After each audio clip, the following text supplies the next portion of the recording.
To make the sourdough Reuben patty melts, I start with, oh, I forgot to show you the most important thing about the bread.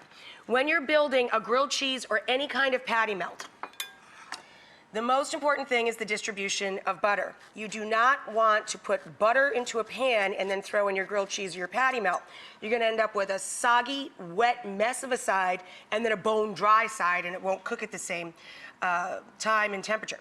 So what you wanna do is take room temperature butter and barely butter that bread. You see how I'm barely touching it, nice and thin, so it's not greasy when you eat your sandwich. Then you're gonna build it with the buttered sides facing out.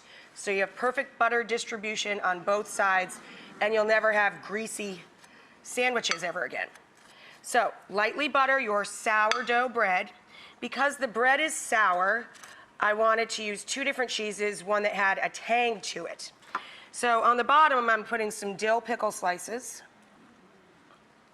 And then I'm putting a layer of provolone cheese, nice sharp provolone. And then we're going to put in our spiced patties. And then we're going to top our patties with our homemade Russian dressing sauerkraut. Yeah, it is. It's really, really good. And the sauerkraut's tangy too, because we started with sour cream instead of mayo. And then our traditional Swiss cheese goes on the top. So, Swiss, and my griddle pan, or use a cast iron skillet. I have a cast iron griddle pan. It's between medium-low and medium.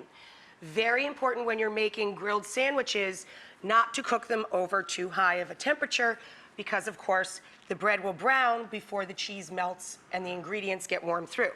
So a nice moderate to medium-low flame. Put your sandwiches on a couple at a time.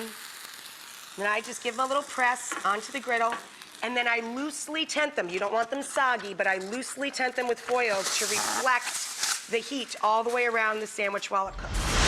We took one sandwich and kind of turned it into another. These are Reuben-style patty melts. Again, the key to making a delicious grilled sandwich is to cook over a moderate heat so that you don't overcook the bread and so that you have time for that cheese to melt and get delicious like that. Our patty melts, instead of corned beef that you would traditionally get on a Reuben sandwich, we have a spiced patty of coriander and caraway and Worcestershire and garlic and grated onion.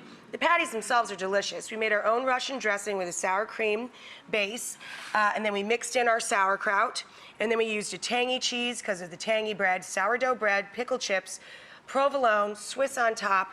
I mean, this sandwich is stacked. See? Perfectly distributed ingredients, and it's not greasy on the outside, it's just golden and gorgeous. So, next to our Reuben, we've got my mom's Pucky Huddle fries, and I just finished those off. I finished those off with some fresh chives on top. They stick into the mustard. It's delicious.